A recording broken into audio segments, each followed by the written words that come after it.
As an activist, you organize because there's bad governance, there's no democracy, there's corruption, and that's a reflection of the leadership of the country.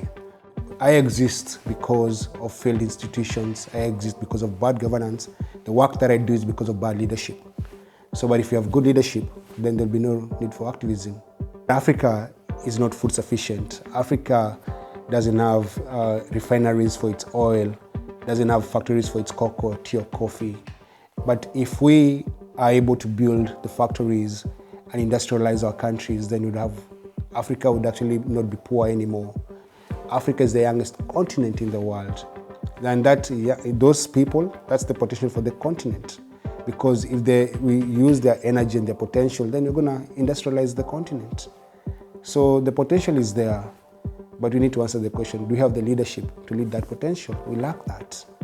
And I'm hoping these young African leaders are going to become those leaders. They're going to learn the right values and the right ethics and come back to become solution providers